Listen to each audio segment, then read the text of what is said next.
Bueno, ahí tenemos el placer de volver a tener aquí a Óscar Fábrega.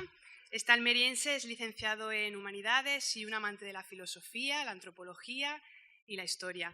Cuenta con una amplia trayectoria literaria, ya sea como blogger o como articulista en diversos medios digitales, y actualmente es colaborador en el diario La Voz de Almería con una columna dominical titulada Homo Insolitus. Podemos escuchar a Óscar en 2 programas de radio, por un lado en Tempus Fugit, en Candil Radio, y por otro en Homo Insolitus, en el que cada semana nos acerca a la figura de algún humano peculiar. También es colaborador en varias revistas, como Más Allá, Enigmas, Muy Historia, El Ojo Crítico y El Octavo Sabio. Y podemos encontrar información y enlaces a todos sus trabajos en su página personal, oscarfabrega.com. Debemos destacar de Óscar su pasión no solo por la historia y los enigmas, sino por la búsqueda de la verdad. Y a raíz de esa búsqueda por conocer y hacernos llegar la verdad de ciertos enigmas, ha publicado el resultado de sus investigaciones en varios libros, como son Prohibidos cavar en este pueblo, Compendium Redae, 100 años de René Le Chateau, Pongamos que hablo de Jesús, y su última publicación, ¿Son reales las reliquias de Cristo? José Manuel Morales es nuestro segundo ponente, juntos van a dar la ponencia de ahora. Es un cordobés de nacimiento, licenciado en Administración y Dirección de Empresas por la Universidad Loyola de Andalucía y además cursó el programa superior en Dirección de Ventas de la ESIC Business and Marketing School de Sevilla. Podemos conocer los trabajos y toda su información en su página web también personal en www.josemanuelmorales.net. En ella encontraremos enlaces a sus conferencias, sus apariciones en programas como Cuarto Milenio, sus artículos en el diario Córdoba, donde tiene también una columna semanal, y en el suplemento dominical Zoco, Diario Córdoba. Allí escribe sobre enigmas y tradiciones locales. Además, José Manuel colabora eventualmente en revistas como Óscar, en Más Allá, Año Cero y Enigmas. Es director y presentador de un programa de televisión, Córdoba Misteriosa, y además fundó la empresa de visitas guiadas Rutas Misteriosas. Es autor de 3 ensayos, Casas Encantadas de Córdoba, Enigmas y Misterios de Córdoba y Templarios. Y precisamente sobre los templarios y sobre la figura de Jesús, hoy viene junto a Óscar para ofrecernos esta charla. La misteriosa Orden del Temple pues, fue una organización muy rica, muy famosa y poderosa en la Edad Media, pero en menos de 2 siglos fue suprimida y sus dirigentes fueron enviados a la hoguera. Y tenemos algunas dudas que ellos nos van a aclarar. Por ejemplo, ¿qué secretos poseían para que se convirtieran en una organización peligrosa para las autoridades eclesiásticas? ¿Descubrieron información sobre la vida de Jesús o sobre su personaje? ¿Cuáles son las claves más importantes relacionadas con la vida de Jesús? A todo esto nos van a dar respuesta. Para mí es un enorme placer teneros aquí y os doy paso a Óscar y a José Manuel. Un aplauso, por favor. Bueno, buenas tardes. ¿Se escucha bien? ¿Sí? Este mejor, ¿no? Bueno. A ver, en el dar las gracias, yo voy a pedir disculpas, como suele ser habitual, además en mis charlas, porque vamos a tratar algunos temas que creo que puede ser que si alguna persona especialmente es creyente, igual se va a sentir ofendida, ¿no? Hay una frase que yo siempre digo que es excusa non petita, accusatio manifesta, es decir, el que pide disculpas por adelantado es porque va a hacer algo malo. No creo, pero sí es verdad que partiendo de que las creencias religiosas son un factor muy emocional y el personaje de Jesús, desde un punto de vista histórico, tiene mucho sobre lo que ahondar y mucho que también puede perturbar quizás a un creyente. De nuevo, pedimos disculpas, pero es lo que tenemos que hacer como historiadores, ¿no? Intentar llegar un poco a la verdad de lo que hay tanto detrás de los templarios como detrás de Jesús de Nazaret. Así que ya sin más, bueno, empezamos. Gracias. Bueno, pues es básico para una charla de este tipo que comencemos repasando brevemente, muy brevemente, la historia de las cruzadas y de la Orden del Temple. Esta historia podríamos incluso remontarnos a tiempo mucho antes, a cuando comienza la fiebre milenarista. Creo que quizás el momento clave es 10 años antes de que acabe el siglo XI, cuando Tierra Santa cae en manos de los intolerantes turcos. Hasta ese momento había pertenecido a los musulmanes, pero eran unos musulmanes ligeramente más moderados, pero es cuando cae en manos de los turcos, cuando comienzan a hacer todo tipo de humillaciones, de vejaciones a los peregrinos cristianos que van a visitar Jerusalén para conocer los lugares donde ha tenido lugar la pasión de Cristo. Y es ahí cuando esas noticias llegan aquí a Europa, llegan a oídos del Papa Urbano II, y este llama a la cruzada. Esa cruzada dura 4 años aproximadamente y se completa en el año 1099. En ese momento es cuando los cristianos recuperan Jerusalén y se instalan allí, y bueno, pues el rey Balduino I, el primer rey cristiano de Jerusalén. Pero, ¿por qué Jerusalén? ¿Por qué es tan importante Jerusalén? Bueno, pues eso es lo que nos va a explicar a continuación Óscar. Sí, ¿por qué es importante Jerusalén y por qué es importante Tierra Santa? ¿No? Diréis, bueno, pues es una verdad de perogrullo. Pues se ha encendido de pronto la luz, ¿no? Así, hablar de Jerusalén. Sí, tiene que estar así. Vale. No pasa nada, no pasa nada. Bueno, ¿por qué es importante Tierra Santa? Es curioso porque los cristianos, en un primer momento, a ver, piensen que los 3 primeros siglos del cristianismo, obviamente, como sabrán, el cristianismo estuvo perseguido, aunque también se ha exagerado mucho la persecución que hizo el Imperio Romano sobre el cristianismo, pero efectivamente durante gran parte de esos 3 siglos estuvieron perseguidos y sobre todo fueron minoritarios. Pero llegó un momento en que el emperador Constantino, que todos sabrán quién es, con el objetivo de alguna manera de apropiarse de esa religión para que se convirtiese en la religión, si no oficial, que eso tardó un poco más, sin la religión mayoritaria del Imperio Romano, junto con su madre, con Santa Elena, que conocerán todos ustedes, hicieron algo fascinante. Bueno, realmente lo hizo Santa Elena, que fue en el año 326, fue la primera turista occidental, y permítame la frialdad, o sea, de llamarle así, que fue a Tierra Santa, a la zona en la que vivió Jesús, para encontrar los sitios, los lugares por los que anduvo Jesús, y de camino, pues, a ver si había suerte, se encontraba alguna reliquia. Encontró todo Santa Elena. Absolutamente todo. O sea, encontró el lugar del nacimiento, el lugar de la muerte, encontró todas las reliquias importantes, desde la Vera Cruz a los Reyes Magos, absolutamente todo. Y a partir de ese momento tuvo cierta importancia, pero nunca se convirtió en un lugar importante para los cristianos, más allá del valor simbólico que tenía. Entre otras cosas porque estaba controlado por el Imperio Bizantino, por el Imperio Romano de Oriente. Hasta que, como bien ha comentado ya José Manuel, llegó el Islam. En un primer momento no fueron demasiado dañinos con aquello, pero finalmente con los turcos pues ya se puso la cosa complicada, y los pocos peregrinos que iban a Tierra Santa pues lo tenían cada vez más difícil, ¿no? A ver, hay que tener en cuenta una cosa cuando se habla de esto, cuando se habla de Jerusalén, o se habla de Nazaret, o se habla de Tierra Santa en esa época, realmente aquello, para empezar, que Israel es un país pequeñísimo. Lo vemos en el mapa, lo vemos en la tele, igual nos parece que es algo vastísimo, pero para que os hagáis una idea, a ver, de Jerusalén a Nazaret, que es aproximadamente en esa línea vivió Jesús de Nazaret, hay 100 kilómetros en línea recta. En coche serán un poco más, o sea, es decir, muy poco. Es un país súper pequeño. Bueno, pues en ese ámbito fue la vida de Jesús, se desarrolló la vida de Jesús, y en ese ámbito se desarrollaron las cruzadas. Aunque Jerusalén siempre va a ser el lugar emblemático, ¿no? Por muchos motivos. No solamente por lo que estamos hablando, sino también por algo que ya comentaba anteriormente el compañero Felipe, que es el Templo de Salomón, que es de alguna manera un lugar común en el mundo del misterio, ¿no? Tiene que ver con todo, con los masones, con el hermetismo, con mil cosas. Pero especialmente Jerusalén es significativo por el Gólgota, el sitio en el que supuestamente, y según los evangelios, fue enterrado Jesús. Y aquí, a modo de curiosidad, y simplemente sin extendernos mucho porque estamos con el tiempo un poco contado, os quiero contar por qué se llama el Gólgota. ¿Saben por qué se llama el Gólgota? Era el lugar de la calavera, de hecho lo dice el propio Evangelio de Mateo. ¿Pero por qué se llama el lugar de la calavera? Bueno, pues unos dicen que era porque tenía forma de calavera, porque la montaña aparentaba eso, ¿no? Una especie de pareidolia que parecía una carabela. Pero hay una leyenda judía que es muy interesante y que pueden comprobar si ven casi cualquier representación de la crucifixión de Jesús, y es, no sé si lo pueden ver, pero es esto. ¿Ven que esa pequeña carabela que hay debajo? Eso no solamente es un símbolo del Gólgota, del lugar en el que fue enterrado Jesús, sino también de una antigua leyenda judía que dice que en ese lugar, precisamente, estaba enterrado también Adán, el primer padre. Y no solamente eso, sino que ahí había un tesoro que algunos evangelios apócrifos lo relacionaban con los Reyes Magos, y bueno, ya así irnos un poco de aquí, ¿no? Bueno, pues bien, en aquel lugar, en el año 326, Santa Elena, la madre de Constantino, encontró lo que también comentaba antes Felipe, el lugar en el que fue enterrado Jesús, el lugar en el que fue crucificado Jesús y el lugar en el que fue enterrado, que está al ladito, porque según también la versión evangélica, el sitio, la tumba de José de Arimatea estaba muy cercana del lugar de la crucifixión.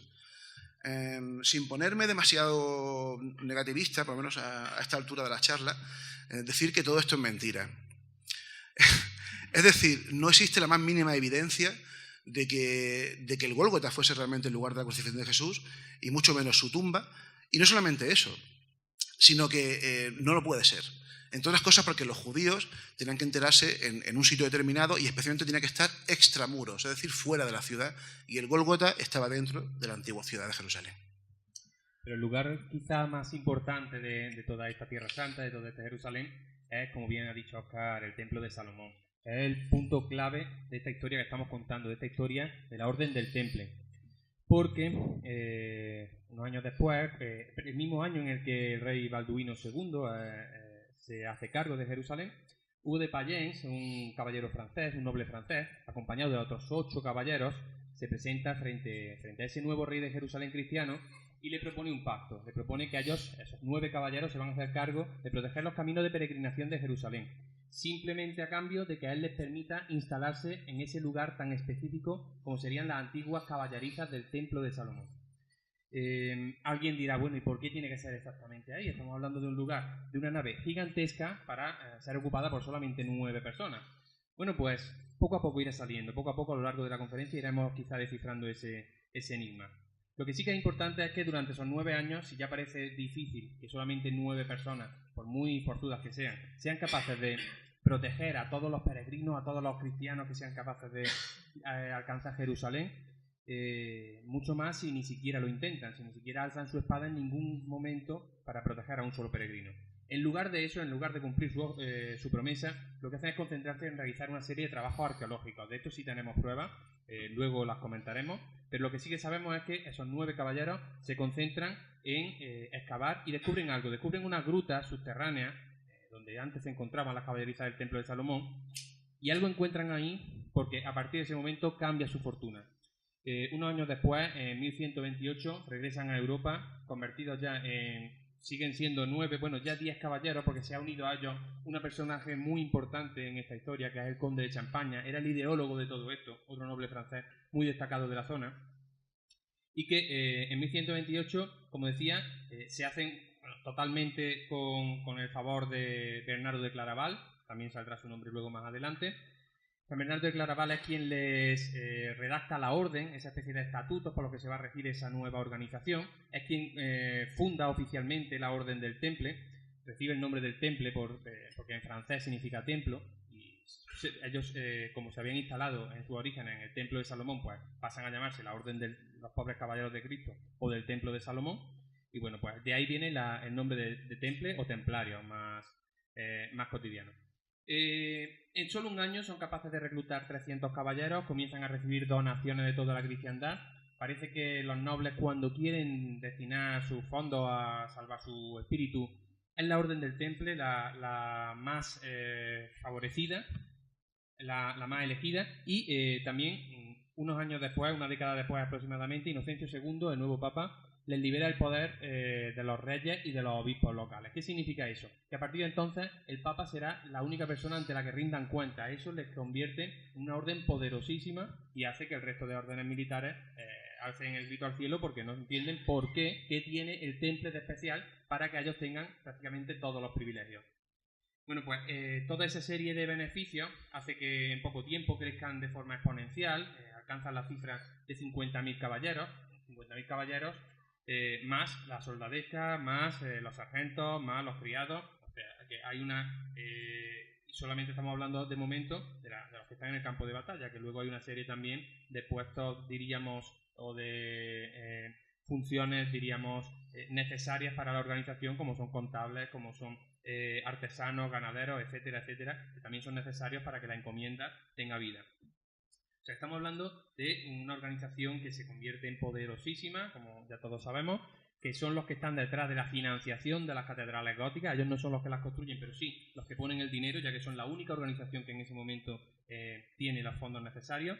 Y como sabéis también se dice que son los banqueros de la cristiandad. Tienen tanto dinero que empiezan a prestárselo tanto a los ganaderos, tanto a la gente llana como a los propios nobles e incluso a los reyes. Prestar tanto dinero a los reyes hace que se creen importantes enemigos. Y los principales podríamos decir que son esos dos que vemos en la imagen. Por un lado, Felipe IV de Francia, el hermoso, no confundir con el español. Felipe IV de Francia pues ansiaba sus bienes. Este vio pues la cantidad de dinero que había, mucho más del que iba a ser capaz de devolverles en vida, y por tanto, bueno, pues se le ocurrió que si acababa con ellos, de alguna forma pues eliminaba las deudas que tenía con ellos, y además se podía hacer con sus bienes, con lo cual podía volver a seguir gastando. Y por otro lado tenemos a Clemente V, que es el papa que autoriza todo esto, aunque no es el responsable de la matanza de las altas cúpulas del Temple, pero sí que es el que lo autoriza y el que de alguna forma hace la vista gorda y ayuda al rey a que cumpla su objetivo de acabar con los templarios en la hoguera. ¿Por qué? Pues principalmente porque los consideraba peligrosos. Más que peligrosos, los consideraba incómodos. El Temple se había convertido en una organización incómoda para la Iglesia. ¿Por qué? Pues principalmente ese va a ser el tema sobre el que va a tratar toda la charla que vamos a dar durante los próximos minutos. Bueno, ya creo que ya lo sabéis, muy brevemente recordar que el viernes 13 de octubre de 1307 las tropas reales entran por la fuerza en las encomiendas templarias. También habréis escuchado seguramente decir que aquí es cuando comienza ese infausto viernes 13 el que da comienzo a la maldición o a la supuesta mala suerte que se tiene los días viernes 13, ¿verdad? Habéis oído decir que los templarios, que lo que ocurrió con los templarios es el origen de la maldición del viernes 13. Bueno, pues esto es falso también. La maldición del viernes 13 es una tradición anglosajona y todo esto ocurre en Francia, por lo tanto no tiene ninguna relación. Lo que sí que es cierto es que las tropas reales se encuentran, las salas del tesoro se la encuentran vacías, no encuentran ni una sola reliquia de esas que se dice que los templarios custodiaron, el Arca de la Alianza, el Santo Grial, la Sábana Santa, no encuentran ni una sola moneda y eso hace que eso enfurece al rey de Francia, que inicia una serie de interrogatorios bajo tortura, totalmente manipulados, en los que no descansan hasta que consiguen que los templarios acaben confesando lo que ellos quieren, y bueno, al final cuando escuchan lo que ellos quieren, mediante una serie de artificios, pues consiguen que Jacques de Molay acabe quemado en la hoguera. Jacques de Molay era el último gran maestre templario. También habréis escuchado que existe la leyenda de que el gran maestre templario, cuando las llamas comienzan a treparle sobre la ropa, pues su voz se alza sobre el crepitar de la hoguera y pronuncia las siguientes palabras, ¿no? Dios sabe quién se equivoca y ha pecado, y la desgracia se abatirá pronto sobre aquellos que nos han condenado sin razón. Clemente, y tú también, Felipe, traidores de la palabra dada, os emplazo a ambos ante el tribunal de Dios. A ti, Clemente, antes de 40 días, y a ti, Felipe, dentro de este mismo año. Bueno, pues, casualidad o no, a los 33 días el Papa muere de una extraña enfermedad, sus galenos no son capaces de encontrarle una explicación, y 8 meses después, el rey Felipe IV, mientras estaba realizando una cacería, un experimentado cazador, bueno, pues le da un derrame cerebral, eso hace que se tropiece con una ramaja y se cae del caballo. De forma también inexplicable, es la segunda víctima de esta extraña maldición que había lanzado el gran maestre templario. Existen muchas más. No sé si habréis escuchado hablar de la maldición de los capetos. No fue solo Felipe IV el Hermoso, sino que fueron muchos más los afectados por esta maldición, e incluso su mano derecha de Nogaret, que también pues parece que fue envenenado. Pero, ¿por qué fueron tan incómodos? ¿Por qué eran tan incómodos para la Iglesia? Bueno, pues la primera pista nos la va a dar Óscar, porque nos va a empezar a hablar de la figura de la diosa en el cristianismo. Y aquí vamos a empezar a entender algunas de las claves que podrían explicar este enigma. Bueno, a ver, la religión cristiana, la religión católica, igual sobra decirlo, ¿no? Pero es tremendamente machista. Y no me refiero a su práctica, sino a su origen. Sus escrituras son machistas, el Nuevo Testamento es machista, pero también es machista el pueblo en el que vivió Jesús, que es el pueblo judío, son machistas sus escrituras, entre otras cosas porque el judaísmo se destaca por algo, más allá del que sea una religión monoteísta, que también, es por la anulación absoluta de un concepto que hasta ese momento era esencial en todas las religiones con las que competiría, mejor dicho, el cristianismo en el siglo I, que es el concepto de la diosa, de la mujer, la representación de la diosa, que bueno, tiene muchos matices, ¿no? Esencialmente representa la fecundidad, y de hecho, esta figura que tienen detrás, que es una Venus, creo que es la Venus de Willendorf, esta Venus representa exactamente eso. La diosa Venus romana representaba eso.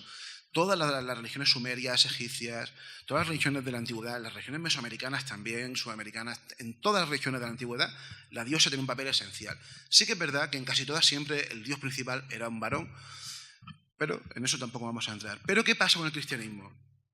El cristianismo anuló totalmente esto. Pero una cosa es lo que la religión pretenda y otra cosa es lo que consiga. ¿Por qué? Porque de alguna manera el cristianismo tuvo que responder a un afán, a una ansia intrínseca en el ser humano, al menos en el ser humano en ese momento, que era la necesidad de creer, la necesidad de adorar a la mujer como símbolo no solamente de fecundidad, sino de la vida. Y así surge el culto a la Virgen María. Pero hay un problema. La Virgen María es una mujer absolutamente amputada de su sexualidad. Es virgen. Y es virgen siempre.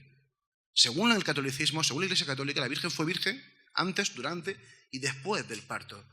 Es decir, es la diosa madre, pero diosa madre solamente de uno y porque Dios quiso, sin el placer del sexo. Creo que me entienden, ¿verdad? Bueno, pues es muy curioso porque, sin embargo, los primeros cristianos, cuando empezaron a representar a la Virgen María, cuando empezaron a dejarse llevar por ese afán de creer en la feminidad, en el principio femenino de la dualidad que forma el ser humano, se dejaron arrastrar por las representaciones de Isis, que en ese momento, Isis, y quiero matizarlo esto muy claro, estas dos representaciones que tienen aquí son representaciones de Isis lactando a Horus, ¿vale? Son representaciones egipcias. Pero la que tienen aquí, a la izquierda, a su derecha, esa no es egipcia, es romana, porque el culto a Isis triunfó durante los mismos años en los que se expandió el cristianismo en Roma. Observen, de hecho, a quien está amamantando no es a Horus, sino que es a Harpócrates, que viene a ser la versión de Horus dentro de los cultos isíacos que triunfaron en Roma y que, de hecho, triunfaron incluso aquí. En Cádiz, por ejemplo, hay un famoso isíaco, hace poco estuve precisamente en el Museo de Cádiz, y hay restos de estatuas, de figuras de Isis, ¿no? Observen el parecido que hay, pero orgullo lo que estoy diciendo, pero bueno, entre esta representación, por ejemplo, de Isis lactante, que es del siglo IV de nuestra era, no antes de Cristo, y la que hay antes, que es la primera representación de la Virgen María que se conozca, que está en las catacumbas de Priscila en Roma. Dirán, pues está claro que uno ha copiado al otro, o no. Ambos reproducen lo mismo, que es la madre amamantando a un hijo. Eso es esencial y eso se da en todas las culturas de la antigüedad.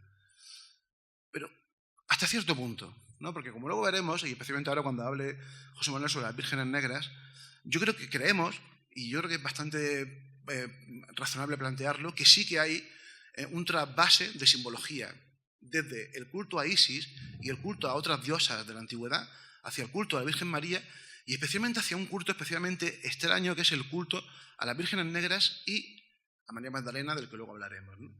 Pero como pueden ver, las representaciones de la Virgen María son muy parecidas a las que os comentaba antes aquí de Isis. Parecía, ¿no? Es la misma, ¿no? Repito, eso no quiere decir que una copiase a la otra, ¿no? Entre otras cosas porque es incluso probable que fuese el culto a Isis el que de alguna manera se apropió también de elementos marianos. Y hay una cosa interesante, antes ya de que vayamos con las vírgenes negras y con otras cosas, que es la importancia que le dio el Temple a la Virgen María. El culto a la Virgen María se desarrolló en Europa justo a la vez que los protectores del Temple, que fue la Orden del Císter, fundada por... Bueno, no fue fundada por él, pero fue de alguna manera reglada por Bernardo de Claraval, que sí fue también el que regló también la Orden Templaria. Bernardo de Claraval le dio mucha importancia a la Virgen María. De hecho, los templarios, siguiendo a la Orden del Císter y patrocinando y financiando las construcciones del Císter, hicieron cientos o decenas de catedrales por toda Europa dedicadas a la Virgen María en sus diferentes maneras. Pero ojo, o no, como decía bien antes también Felipe, cuando hablaba de Santa María, del barco de Colón, igual no era la Virgen María, sino que era a otra diosa, ¿no? Porque en los franceses a sus catedrales dedicadas a la Virgen, entre comillas, le llaman la Notre Dame, Nuestra Señora, pero no dicen que sea María, o igual es otra María, ¿no? Pero bueno, hay una leyenda de Bernardo de Claraval que es muy curiosa, que dice que pues, un día estaba orando precisamente delante de una imagen de la Virgen lactante, cuando de pronto le dijo, muéstrate a ti misma como madre. Y en ese momento pues brotó de uno de los pechos de la estatua, brotó leche, que hay diferentes leyendas, una dice que le cayó en la boca, otra dice que le cayó en los ojos, sea como sea, eso viene a ser un símbolo eso viene a representar la sabiduría que según Bernardo de Claraval, a partir de ese momento, obtuvo, ¿no? Es curioso porque si lo vemos desde una perspectiva pagana, alejándonos de la imagen cristiana, no deja de ser eso, ¿no? O sea, de pronto alguien recibe la sabiduría de una mujer que está lactando, ¿no? Que está dándole mamar a su hijo. Eso parece retrotraerse a esos cultos mistéricos, a esos cultos ancestrales dedicados a la vida de esa madre, ¿no? Estamos hablando de Bernardo de Claraval, que es, si hay alguien importantísimo en el éxito del cristianismo en la Baja Edad Media, es precisamente este señor. Y que, como antes hemos comentado, también es el responsable de que exista la Orden del Temple y, bueno, pues digamos su principal patrocinador. Pero bien ha dicho Óscar que la figura de la Virgen María le falta algo, ¿no? Algo que quizá que sí que tienen las vírgenes negras. Pero bueno, como estamos analizando qué es lo que hacía incómodo a los templarios para el cristianismo, debemos darnos cuenta que hay muchas figuras templarias que están muy relacionadas con lo pagano. ¿Por qué? Pues porque los templarios, gracias a esos intercambios comerciales que tenían con los judíos, con los musulmanes, parece que ellos conocieron ese contacto, les hizo absorber algunos elementos de la parte, bueno, pues de la cábala judía, de la parte más esotérica del Islam, y todo eso lo adquirieron ellos. Lo adquirieron y modificó de alguna forma sus propios rituales para que hicieran un cristianismo, digamos, tuneado. Cristianismo en el que, bueno, pues sabéis que tiene cabida algunas deidades paganas como ese Baphomet del que tanto se ha especulado y del que hoy no vamos a hablar porque realmente como no se sabe lo que es, pues es complicado estudiarlo. Pero sí que vamos a analizar uno de los elementos más paganos que está relacionado con los templarios, como es el de las vírgenes negras. Veis ahí, por ejemplo, la figura del Cristo del Crucifijo en Puente de la Reina, el lugar donde se unen los caminos los dos ramales principales del Camino de Santiago. Veis ahí la Virgen de la Peña de Francia. Y como veis, esa Virgen, pues, su iconografía no se parece demasiado a la que tenemos aquí en la iglesia más cercana, ¿no? Es una Virgen, eso con muchos pechos, de forma que es claro elemento, el icono de la fecundidad, como antes ha comentado Óscar. Fijaos, los templarios son quienes aprenden el culto a Isis en Alejandría y lo importan a Europa, pero, como podéis imaginar, no podían rendir culto a Isis claramente a ojos de la Iglesia. ¿Qué es lo que hicieron entonces? Disfrazar a Isis de Virgen María. Para poder rendir culto a Isis, ellos lo que hicieron fue disfrazarla de Virgen María y de esa forma camuflarla a ojos de la Iglesia para que le permitiera, o no les condenaran por herejía, por estar rindiendo culto a una diosa pagana, una diosa egipcia. ¿Y cómo era Isis? ¿Cómo era Isis? Pues, como todas las vírgenes negras, tenían la piel oscura, tenían el rostro inexpresivo, tenían los ojos almendrados, tenían la nariz grande, tenían la mirada hierática, miraban al horizonte. Es decir, nos recuerda demasiado a una esfinge egipcia, nos recuerda demasiado a esa iconografía que antes nos ha mostrado Óscar de Isis amamantando a su hijo Horus. Si os dais cuenta, la iconografía de Isis con Horus y la de el niño Jesús con la Virgen María es exactamente igual, como bien ha explicado Óscar. Y también otro detalle interesante, como ahora he dicho, a partir de ese momento se comienzan a construir, los templarios están detrás de la financiación de un montón de catedrales, tanto en España como en Francia. Catedrales que se construyen durante la época de mayor esplendor templario, el siglo XII, siglo XIII, y en los lugares donde los templarios tenían sus plazas más fuertes. Ahí tenemos tres ejemplos, Notre Dame de París, Notre Dame de Reims y Notre Dame de Amiens. Tres catedrales muy similares con algunos elementos muy interesantes y que están bajo la advocación de Nuestra Señora. Pero como bien ha dicho Óscar, no queda claro exactamente a qué Nuestra Señora se refiere. ¿Se refiere a Nuestra Señora la Virgen María o se refiere a otra Nuestra Señora? ¿Se podría referir a Nuestra Señora de Isis? Bueno, pues ahí lo dejamos abierto porque ellos voluntariamente lo dejan abierto. Y algo muy importante que tienen todas esas catedrales y que es una absoluta novedad en el cristianismo, comienzan a colocar a la Virgen María en un lugar prominente. La Virgen María comienza a ocupar los pináculos, comienza a ocupar los lugares más destacados, que hasta ese momento habían quedado totalmente reservados solamente a los santos varones. O bien a Jesucristo o bien a San Juan, pero en ningún momento la Virgen María había ocupado un lugar tan destacado como comenzó a hacerlo a partir del siglo XII y XIII. Esto también está reforzado por San Bernardo de Claraval y comienza a ser algo llamativo. A nosotros nos puede parecer totalmente cotidiano el culto a la Virgen María, encontrar a figuras de la Virgen en lugares destacados y tener muchos devotos, pero hasta ese momento no había ocurrido nunca. Como bien ha dicho Óscar, la religión cristiana y católica, sobre todo, era eminentemente masculina, eminentemente machista, y adorar a la Virgen María pues no era algo habitual. Y como bien ha dicho él, a la Virgen María le falta algo. Todas las diosas que las religiones anteriores habían confeccionado tenían una doble vertiente. Por un lado tenían la vertiente de la fecundidad, de ahí esos pechos que les colocaban para amamantar a los niños, y por otro lado tenían esa otra vertiente que sería la de la sensualidad.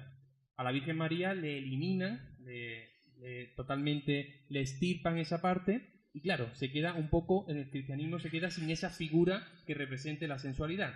Una figura que sí que viene después a ocupar ese hueco, y que Óscar pues es experto. Pues sí, porque María Magdalena viene a ser justo esa mitad que faltaba, ¿no? A ver, hay que dejar claro también que María Magdalena, si hay un personaje ninguneado, si hay un personaje ninguneado en el Nuevo Testamento, es María Magdalena. Y no voy a entrar tampoco en asuntos como si fue o no la pareja de Jesús, que eso ya serían un poco especulaciones, posible, pero no es tampoco el motivo, ¿no? Pero hay algo esencial, ¿no? No sé si han leído ustedes los Evangelios, pero María Magdalena tiene un papel esencial en los momentos esenciales de la vida de Jesús, que es la detención, la muerte y especialmente la resurrección de Jesús. Esta imagen que tienen aquí es una representación de un episodio de Jesús resucitado que aparece en el Evangelio de San Juan.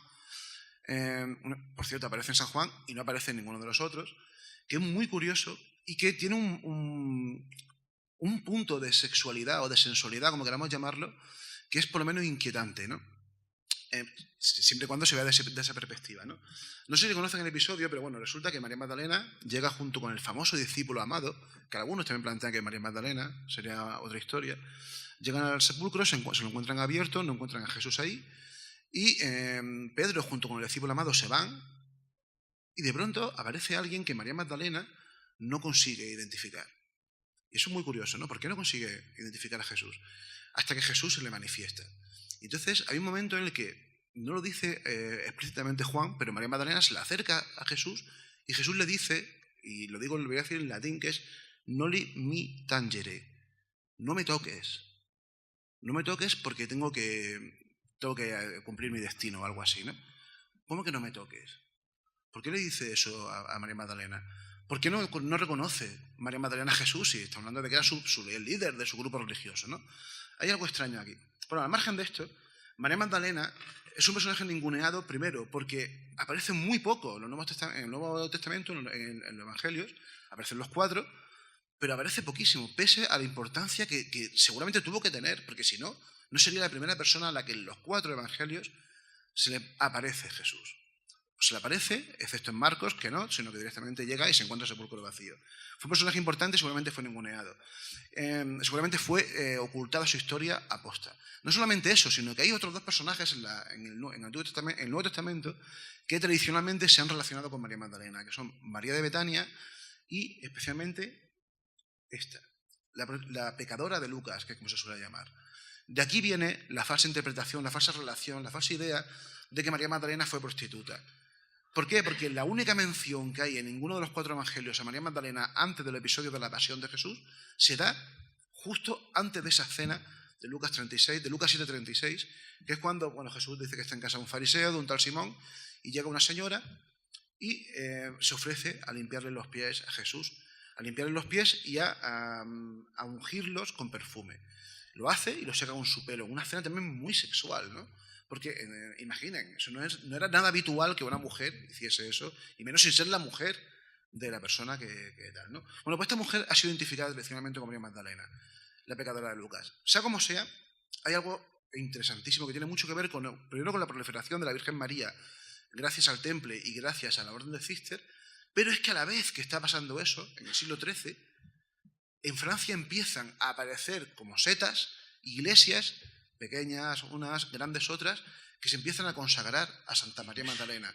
Porque recuerden, Santa María Magdalena, a pesar de que la Iglesia hasta el Concilio Vaticano II ha defendido que era prostituta, también era santa, porque era el ejemplo perfecto de la redención, ¿no? La prostituta, que era el peor pecado para esta gente, de pronto se arrepiente de su pasado, se entrega a Jesús y tal. Bueno, Y sí, y ahí sí podemos especular un poco con lo que comentaba antes José Manuel, y si esa Notre Dame, de la que hablan, a la que dedicaron muchas catedrales los templarios y la Orden del Císter, no se refería en realidad a María Magdalena.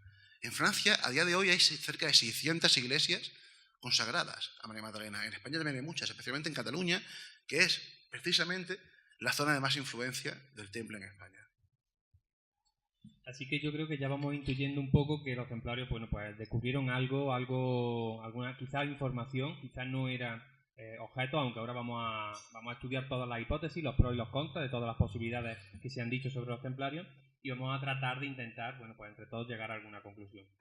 Así que a partir de ahora lo que vamos a hacer es eso, vamos a las 9 hipótesis principales de cuál fue el verdadero secreto oculto de los templarios, el que les hizo tan importante, tan peligroso, el que les hizo acabar en la hoguera, pues vamos a tratar de descifrarlo. Como decimos, escuchando los pros y los contras que se han dado de cada una de las teorías. Y la primera nos la explica Óscar, bueno, va a tratar de decirnos si quizás lo que descubrieron los templarios fue que Jesús pues, no murió en la cruz. A ver, si hay algo esencial en el cristianismo es la muerte de Jesús, y la muerte de una manera tan, como decimos los andaluces, tan chunga en la cruz, ¿no? De hecho, es lo único de lo que casi, con total seguridad, los historiadores, los exégetas que hemos estudiado el personaje de Jesús, creo que estamos casi todos de acuerdo en que lo único que seguramente sea verdad, que Jesús murió en la cruz. El resto, incluso eso también habría que verlo, ¿no? Pero el resto sí que parece difícil de comprobar. Pero esto sí, sobre todo porque cuesta creer que alguien se inventase una muerte tan jodida para el líder de su grupo religioso. Pero, ¿y si no fue así? Pueden decir, bueno, ¿y qué está diciendo este hombre? ¡Qué barbaridad!, ¿no? Bueno, pues no solamente existen libros contemporáneos, libros muy recientes que lo han planteado, libros de historiadores, algunos bastante sensacionalistas, todo se ha dicho, como por ejemplo Jesús no murió en la cruz, que era un alemán, un autor que se llama Karl Berner, que realmente levantó toda su teoría en torno a Semana Santa, la famosa síndone, que también tiene relación con los templarios, porque todo tiene relación con los templarios. El Karl Berner que en realidad se llamaba Hans Niebuhr, este señor planteaba, como otro de los autores que vamos a hablar a continuación, que Jesús estuvo predicando en la India, que no murió realmente en la cruz, sino que consiguieron salvarle. ¿Y que le consiguieron salvar? Precisamente José de Arimatea y Nicodemo, que son dos personajes que aparecen en el Evangelio de Juan y que fueron los que ungieron el cuerpo de Jesús, los que iban a embalsamar, en teoría, el cuerpo de Jesús, ¿no? La teoría viene a ser esa. Unos proponen que Jesús no murió, sino que consiguieron salvarle. Otros proponen yendo muchísimo más allá. Este libro, por ejemplo, es muy curioso. Este se llama La crucifixión por un testigo ocular. Es un libro falso, un libro que se publicó en Estados Unidos en el año 1907, que supuestamente era una carta que un esenio le escribió a otro miembro de su compañía, de los esenios, de Alejandría, contándole en primera persona cómo fue la muerte de Jesús, ¿no? O sea, es un fake, es una especie de caballo de Troya de la época, pero es muy interesante porque plantea esta hipótesis, ¿no? Y está hablando de 1907, una época en la que aún era bastante peliagudo decir cosas de este tipo. Pero hay muchos más libros, muchos más autores que han planteado ya no que Jesús no muriese realmente en la cruz, sino que consiguiesen salvarle, sino que todo fue mentira, que todo fue un montaje, que todo fue un acto orquestado por Jesús y por sus discípulos para hacer pasar, a fingir que había muerto en la cruz, con el objetivo de engordar la religión.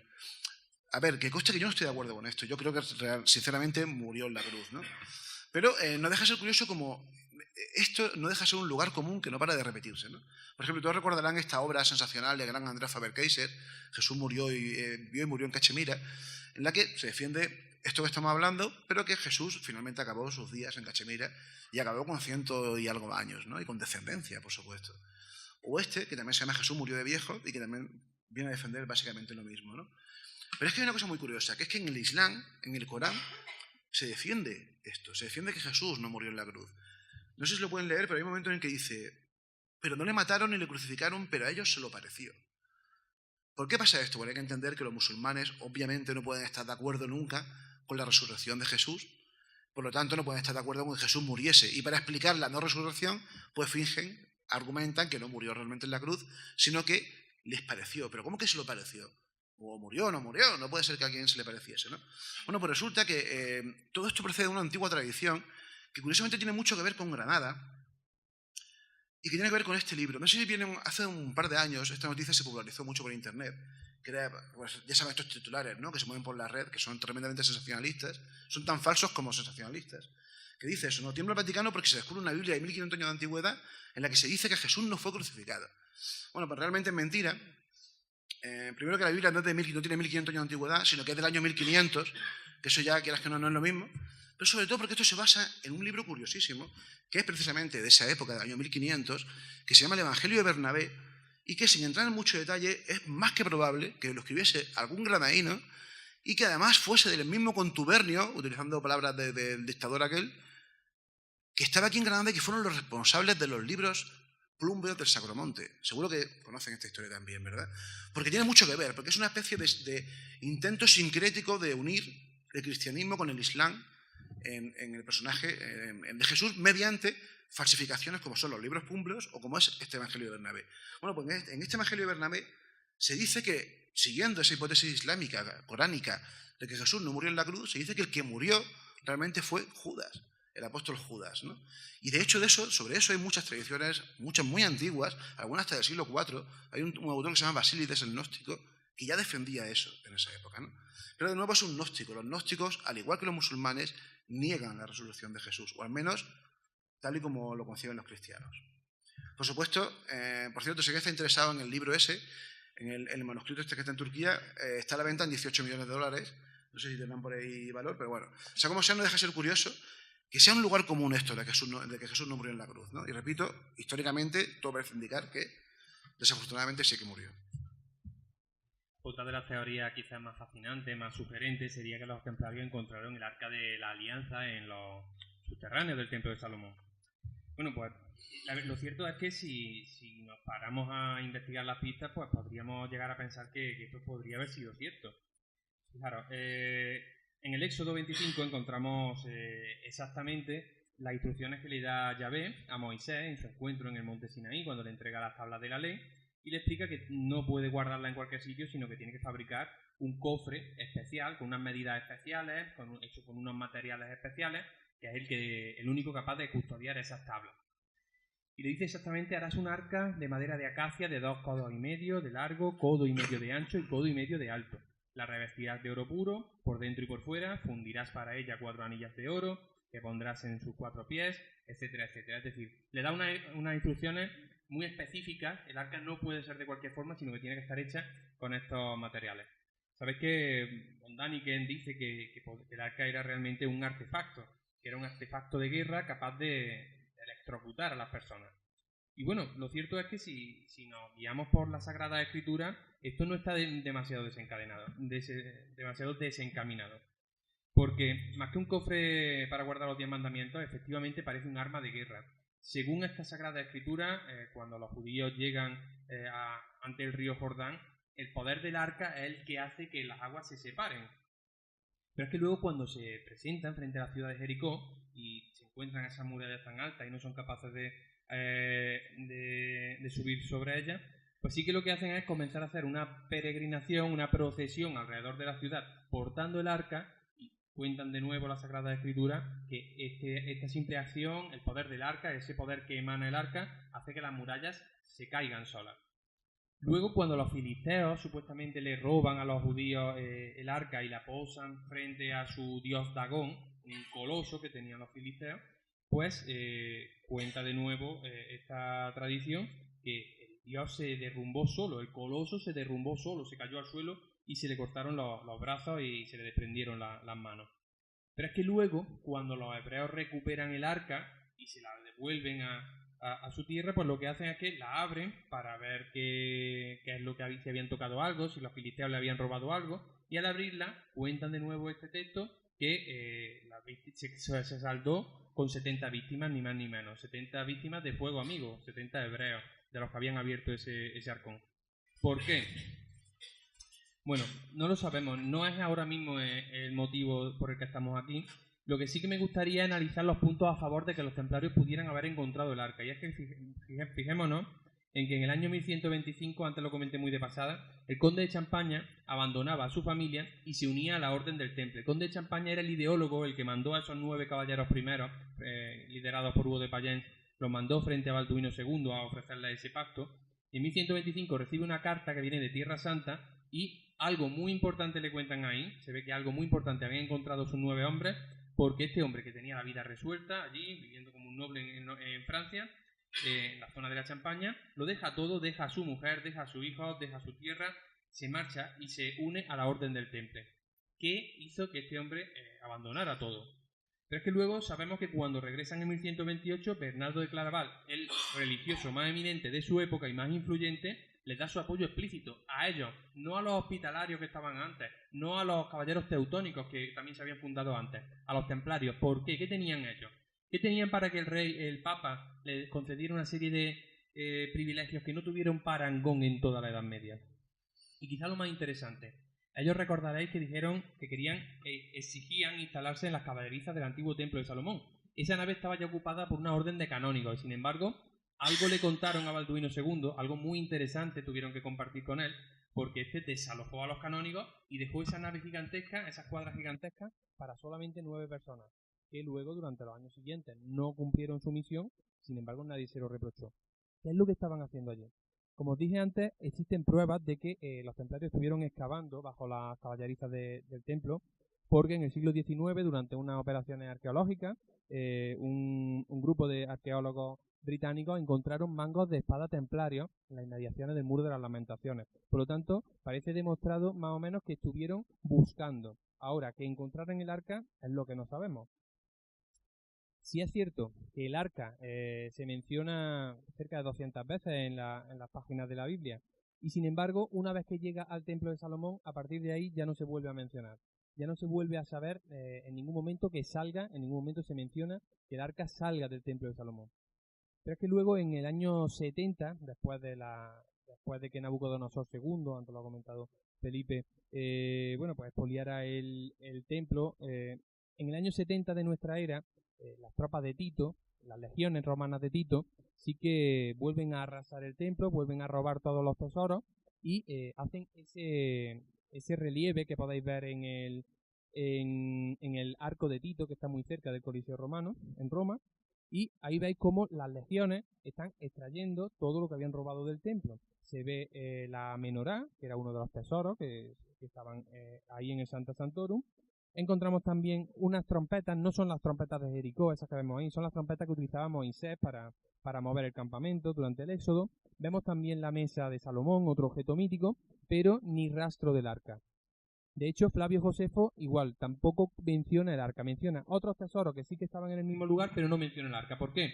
Porque quizás los templarios poseían esta información, ellos sabían que el arca había llegado hasta ese lugar, que luego otros muchos objetos habían sido expoliados, pero el arca no había salido del templo de Salomón. Por lo tanto, es viable pensar que ellos manejaran esa información y creyeran que en los subterráneos del templo de Salomón todavía se encontraba escondida el arca.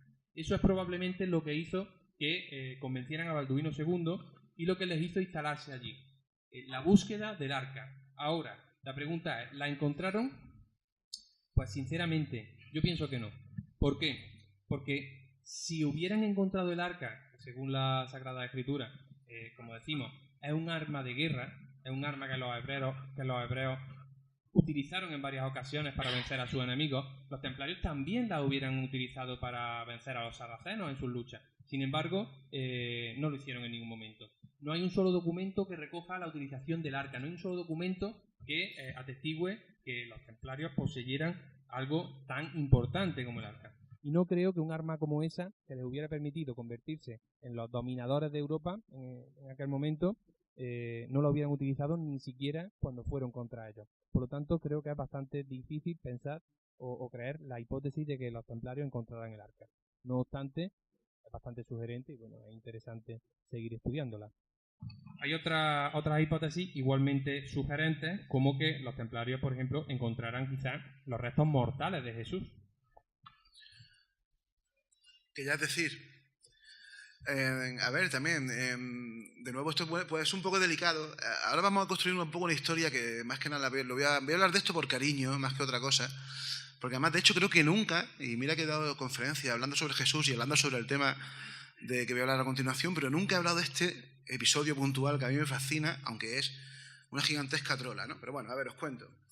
quedó claro que Jesús había muerto, pero, como ustedes sabrán, los cristianos, y no solamente los católicos, sino todos los cristianos, creen que Jesús murió, resucitó y ascendió en cuerpo y alma al cielo.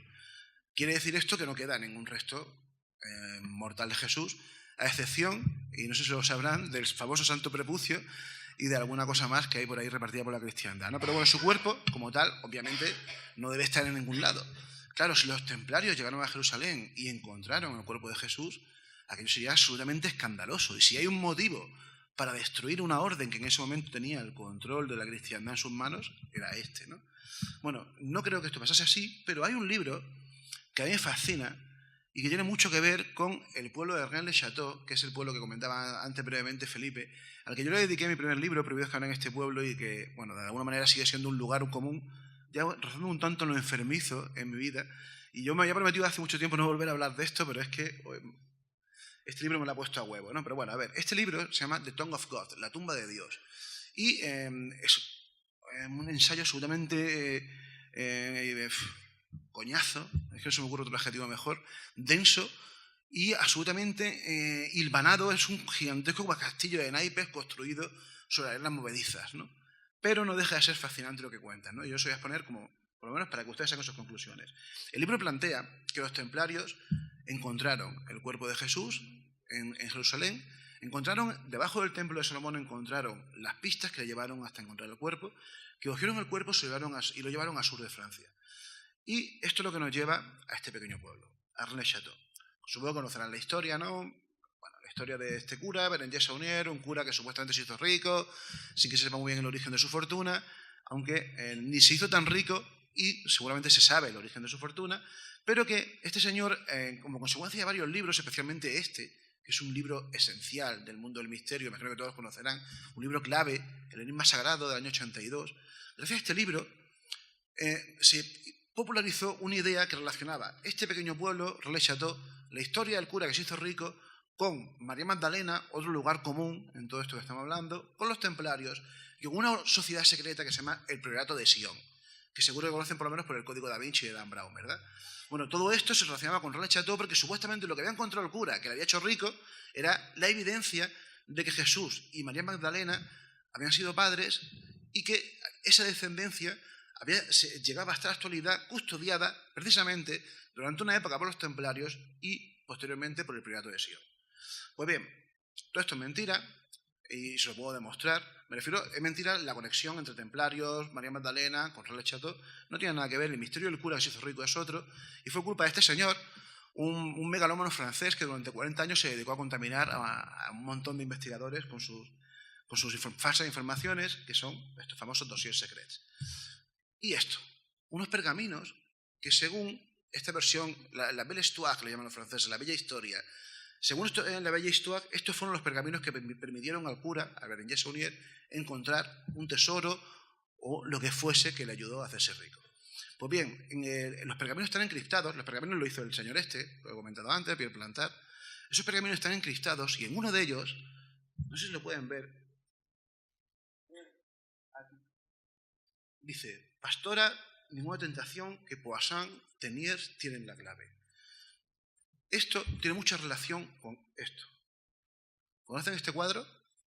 Este cuadro es Los Pastores de la Arcadia, de Nicolas Poisson, y estos falsos pergaminos pretendían relacionar a Rennes-le-Château con este cuadro. Esos pergaminos aparecieron en el año 60. Y esto es muy curioso, porque en esa época aún no se ha descubierto esto.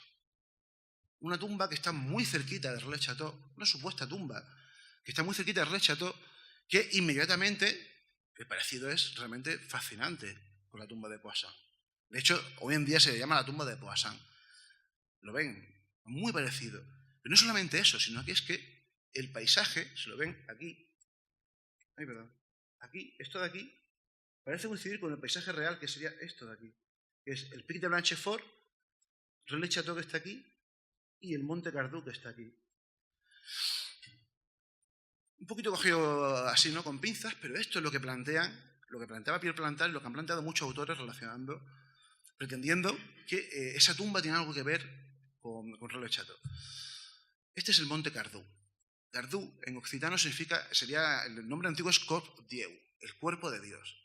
Y según estos autores de Tongue of God, del libro este que os comentaba, lo que encontró Saunier, lo que encontró aquel cura, no fue la evidencia del linaje de Jesús y María Magdalena, ni fue un tesoro, sino que fue eso. De hecho, estos autores, después de montarse una cosa súper complejísima, con cuadros, con mapas, con trigonometrías y con rollos, plantean que Jesús está enterrado en lo que es aquí, justo en medio de esos dos picos, que por cierto son los que aparecen también aquí, esos dos de ahí. Sea como sea, esto es, de nuevo, y lo siento, ya me gustaría que fuese verdad, pero es mentira. Esto se ha vendido como la pólvora, y si le invito a que busquen cualquier página en internet sobre Rolle Chateau y verán cómo esto le vuelve a aparecer. Pues bien, no solamente es que es mentira, sino que es una farsa. Sabemos quién lo hizo y lo que hicieron. Esa tumba realmente no se parecía en nada a la tumba de Poussin. Esta foto, una foto real de un investigador francés, amigo nuestro, Jean Brunelin, que deja clarísimo que esto, no sé si se ve bien porque hay mucha luz, pero aquí se ve claramente que toda la parte de arriba que hace que se parezca a la tumba de Poussin fue un añadido que hicieron seguramente Pierre Plantard, Gerard de Sède y algún francés más en el año 70. Antes la tumba era un cuadrado perfecto, un rectángulo perfecto, y esto lo añadieron para que pareciese la tumba del cuadro de Poussin. Pero bueno, sea como sea, siguiendo con los posibles orígenes de esta persecución de los templarios, José, no sé cómo estamos de tiempo. Vamos bien, ¿no? Vamos a hablar de un tema que a Felipe le va a encantar, que es ¿y si tuvieron realmente relación con América? ¿Y si los templarios descubrieron o sabían ya que existía ese continente? Pues lo cierto es que cada vez son más los investigadores que se declinan a pensar que fue efectivamente así. Bueno, yo creo que ya prácticamente no queda nadie que piense que fue Cristóbal Colón el primero en llegar, pero bueno, ahora lo que vamos a estudiar es si fueron los templarios. Quizá no los primeros tampoco en llegar, pero sí los primeros europeos en descubrir el continente americano. Fijaos, existen varios enigmas al respecto que se explicarían fácilmente si los templarios hubieran descubierto América. Y es que, por ejemplo, estamos hablando del siglo XII, siglo XIII, cuando un momento en el que todas las minas de plata, tanto europeas como africanas, se encontraban ya agotadas, en aquel momento los templarios no paraban de acuñar su propia moneda de plata. De hecho, inundaron la Europa medieval de monedas de plata. Nadie sabe de dónde sacaban el mineral. Por otro lado, antes lo hemos comentado, ¿no? Para ser más exactos, no solo financiaron las catedrales góticas, sino que es que entre 1180 y 1270 financiaron la friolera de 80 catedrales y 500 abadías. Estamos hablando de un movimiento de piedra que quizás no se llegó a alcanzar en el mundo ni siquiera en la época del Antiguo Egipto. Pero es que hay más, y quizás lo más intrigante de todo. El puerto principal de la Orden del Temple se encontraba en La Rochelle. Creo que lo vemos en el mapa. Es un puerto medieval que a día de hoy es muy bonito de visitar, pero que se encuentra en un lugar que no tiene ningún tipo de explicación. Vamos a situarnos en la Edad Media, en un momento en el que toda la vida comercial del mundo conocido se lleva a cabo en el mar Mediterráneo, y los templarios, más listos que nadie, lo ponen en el lado atlántico. En un lugar además que La Rochelle, que se encuentra demasiado al sur para favorecer los tratos comerciales con Inglaterra y demasiado al norte para favorecerlos con Portugal. De forma que estratégicamente no tendría ningún sentido tener un puerto tan principal, tan importante y tan rodeado y bien asegurado como el de La Rochelle. Así que, ¿qué hizo que los templarios colocaran ahí ese puerto? Y que además lo tuvieran rodeado por un anillo de fortaleza para que nadie supiera lo que se hacía ahí, lo que se tramaba ahí. Pues la especulación es que desde ahí es de donde se fletaban los barcos que iban camino a América a recoger la plata. De hecho, bueno, si nos paramos a pensar, como decía antes, creo que sería a día de hoy demasiado ingenuo pensar que Cristóbal Colón descubrió América de forma, bueno, pues accidental, ¿no? Buscando otra cosa, se encontró allí con un continente que no sabía lo que era, como nos han contado hasta ahora. De hecho, quizás la hipótesis que corre sobre este tema es que Colón encontró en los archivos de la Orden de Calatrava una cartografía templaria, que esa fue la que le permitió, por un lado, encontrar tan certeramente América, por otro lado, el ir incluso, como dicen las crónicas del descubrimiento, ir incluso adelantando a su tripulación qué es lo que se iban a encontrar, e iba diciendo, casi como si fuera una especie de medium, iba avisando de que dentro de unas horas iban a encontrarse con un archipiélago y se lo encontraban, iban a encontrarse con tal y se lo encontraban. Eso hizo que lógicamente, su tripulación creyera en él fielmente y ciegamente porque, bueno, parece que sabía a dónde iba. Y quizá lo más interesante de todo, cómo convenció a los Reyes Católicos de que pusiera a su disposición tal cantidad de materiales y tal cantidad de bienes. Estamos hablando de una misión que era sumamente arriesgada y, sin embargo, consiguió allí en Córdoba, se reunió con los Reyes Católicos y consiguió convencer principalmente a la reina Isabel. ¿Qué es lo que les mostró? Tuvo que mostrarles algún documento que demostrara que efectivamente esa empresa iba a tener éxito. Pero es que hay muchos más enigmas y curiosidades cuando analizamos las crónicas de la conquista. Y es que, por ejemplo, Hernán Cortés, cuando llega a México, en 1519 se encuentra que sus hombres, bueno, pues se quedan asombrados al descubrir que las personas que ya estaban allí se confesaban y hacían la comunión, es decir, tenían rituales muy similares a los que a este lado del Atlántico tenían los cristianos. Es como si o bien existía la tremenda casualidad de que dos civilizaciones que se habían desarrollado de forma tan distante habían llegado a las mismas conclusiones, o bien que alguien de aquí había ido allí a enseñarles. Pero por otro lado, cuando se entrevista a Hernán Cortés con Moctezuma, este empieza a hablarle de sus antepasados y le asegura que estos antepasados suyos eran blancos, eran hombres blancos, rubios, barbados y de buenas costumbres. Es decir, estaba prácticamente describiendo a un europeo. Pero no queda solo ahí la cosa. En Perú nos encontramos con situaciones muy similares. Cuando Francisco Pizarro llega a Perú, se encuentra que las personas que ya se encontraban allí llaman a sus hombres, se dirigen a sus hombres como viracochas, los llaman como si fueran dioses. Ellos no sabían qué qué imagen tenía un viracocha, pero cuando los hombres de Pizarro entran de forma atropellada en el Templo del Sol, en Cuzco, en la capital, se encuentran con la figura del viracocha. ¿Y sabéis qué imagen tenía? Pues la de un hombre calvo, con barba, con una túnica larga y con una cruz paté en el pecho.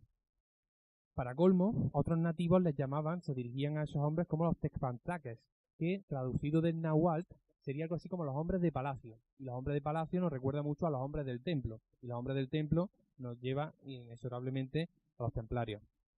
Pero es que, es más, antes también Felipe ha hablado de la capilla de Roslin. A este lado del Atlántico también hay algunos elementos discordantes para la historia oficial. En 1440 se construye esa pequeña capilla y ya se representan en esos relieves que hay en los arcos mazorcas de maíz, una planta que no será descubierta, no será conocida en Europa hasta mucho tiempo después, hasta que Cristóbal Colón no descubre oficialmente el continente americano.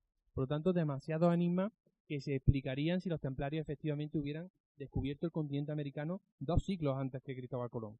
Ahora bien, la respuesta. ¿Creo yo que los templarios encontraron el continente americano? Pues fijaos, imaginemos que Óscar y yo tenemos un secreto. Probablemente seamos capaces de mantenerlo porque si ese secreto se diera a conocer y yo no he sido, yo sabría que ha sido él. Y si él no ha sido, él sabría que he sido yo. Imaginemos que ahora se lo contamos a José Luis. Yo me fío totalmente de José Luis, pero a partir de ese momento ya, si el secreto llega a darse a la opinión pública, seguramente si yo no he sido, yo ya no sé si ha sido uno de los dos. Y será muy difícil mantener ese secreto. Y estamos hablando solamente de 3 personas.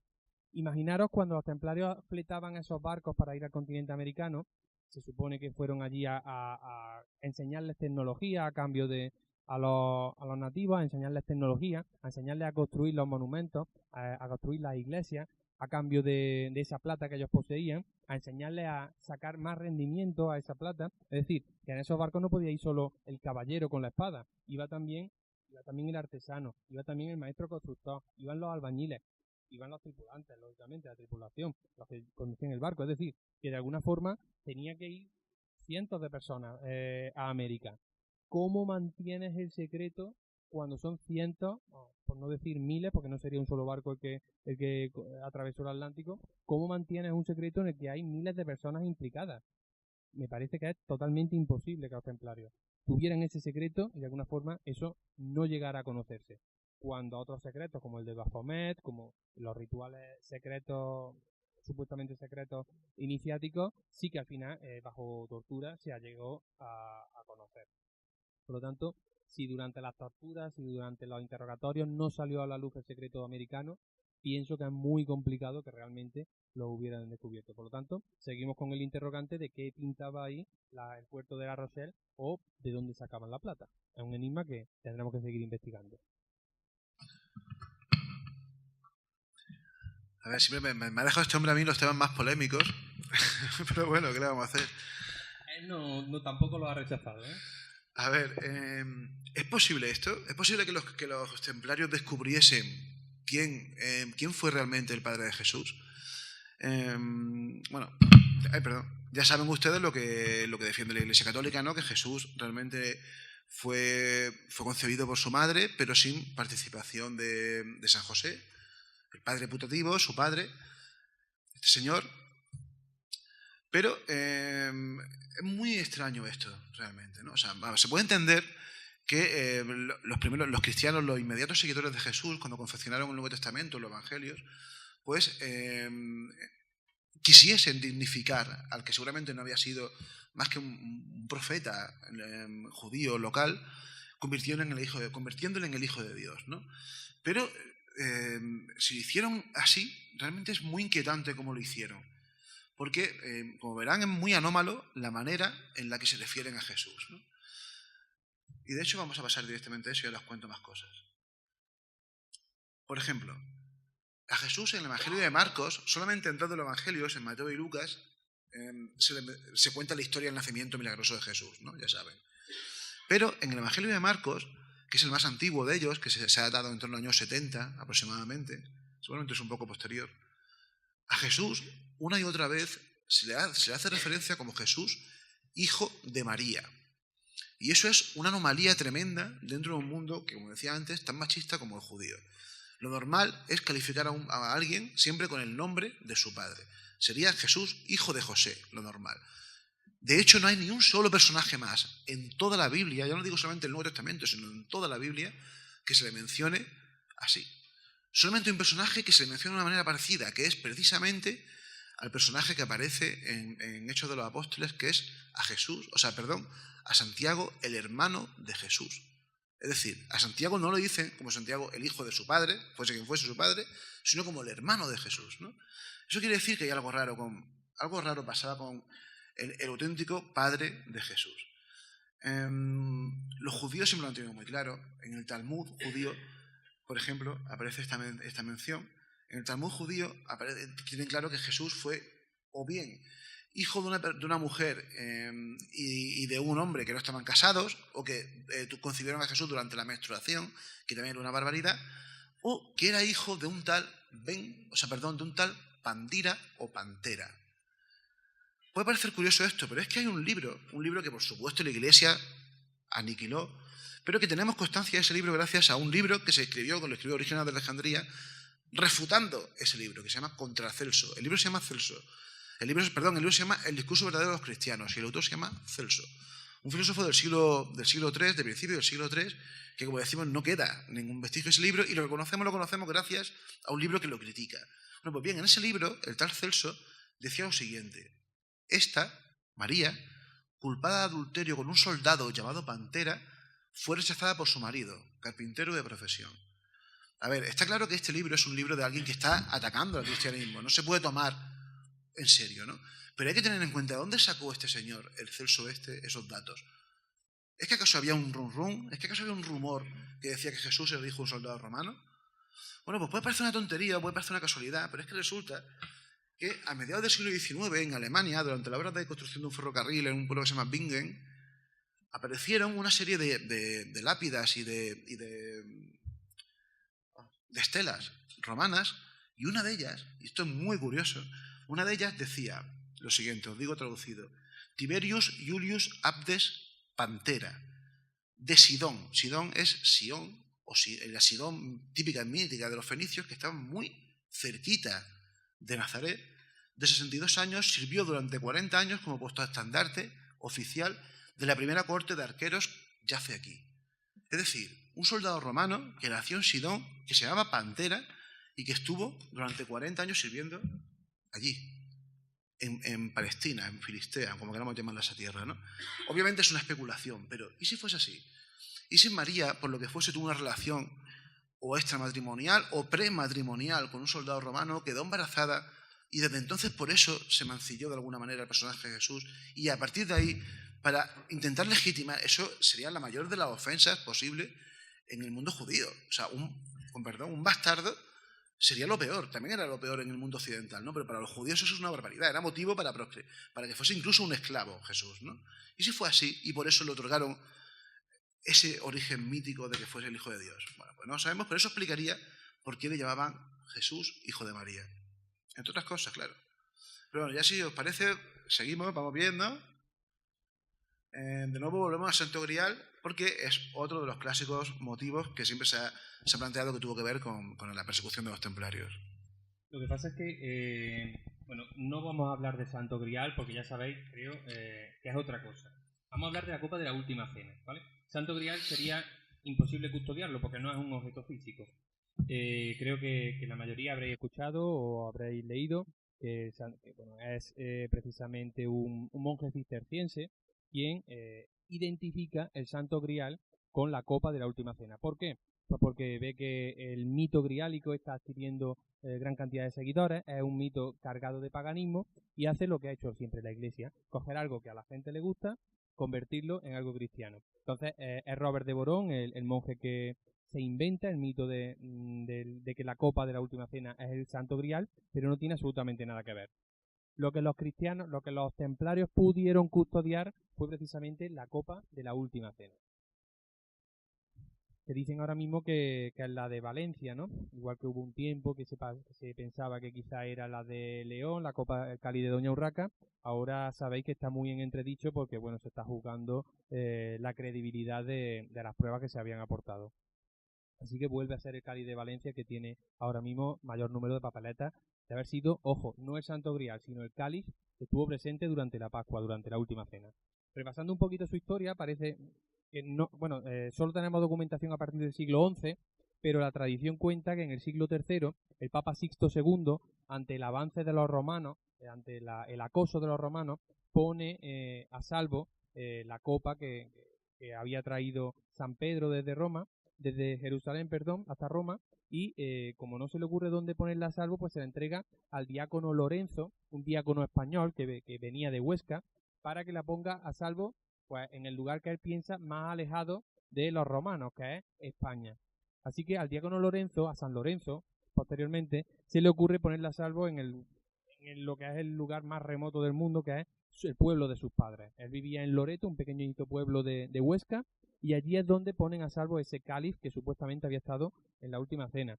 Luego, allí es donde pasa hasta principios del siglo VIII, cuando se tiene lugar la invasión musulmana. Tarik y los demás pues llevan a cabo esa invasión. Los obispos cristianos comienzan entonces a mover ese cáliz, lo van moviendo por las distintas ermitas de los Pirineos para ponerlo a salvo, hasta que en el año 1076, viendo que la reliquia era una de las más importantes de la cristiandad, se construye ex profeso una catedral en Jaca, precisamente o justamente solo para custodiar esa reliquia tan importante.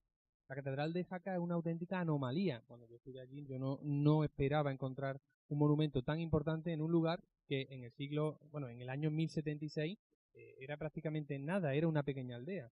¿Por qué construyeron allí esa catedral? Pues precisamente para albergar el Grial, y de hecho cuando hablo de Grial no me refiero al Santo Grial. Grial es simplemente la etimología de una copa de vino. Pues para albergar para custodiar esa copa.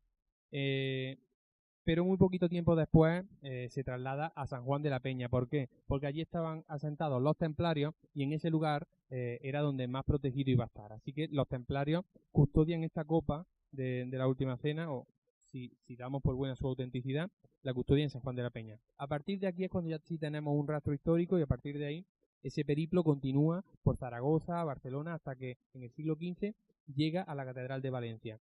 De ahí se ha mantenido, y bueno, pues desde principios del siglo pasado se encuentra expuesto en la capilla del cáliz. Solamente la Iglesia ha autorizado una investigación científica de este cáliz.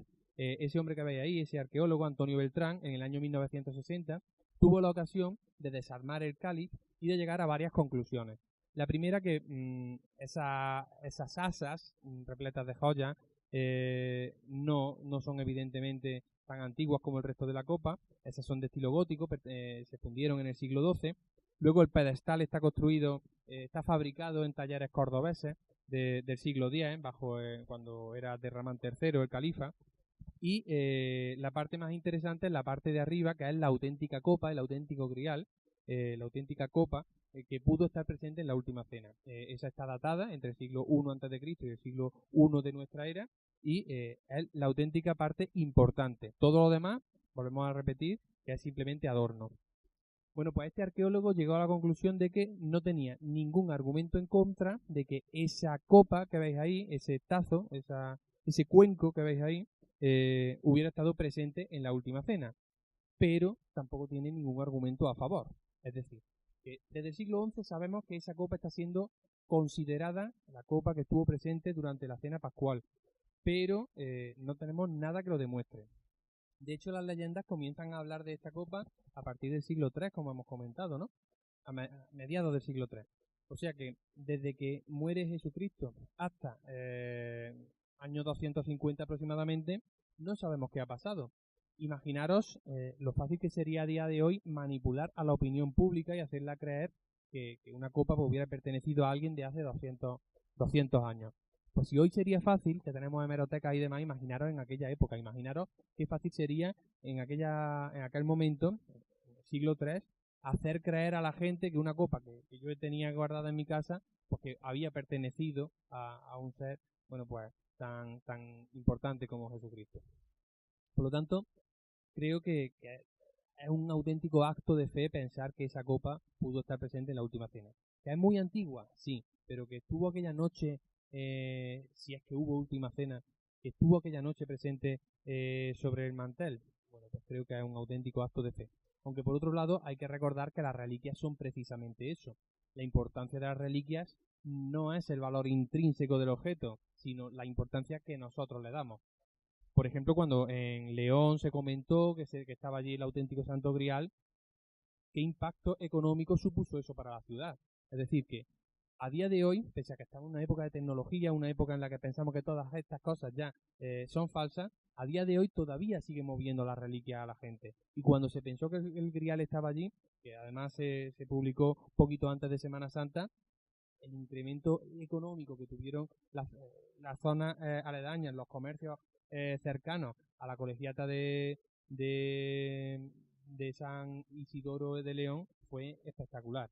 Por lo tanto, creo que no debemos despreciar el valor de las reliquias, aunque es muy difícil pensar que esa reliquia, que ese cuenco, realmente estuviera presente en la última cena. Bueno, y ahora ya estamos llegando a la parte final de la charla, y quizá quedan los argumentos más interesantes. ¿Y si lo que descubrieron los templarios fue el mensaje auténtico de Jesús de Nazaret?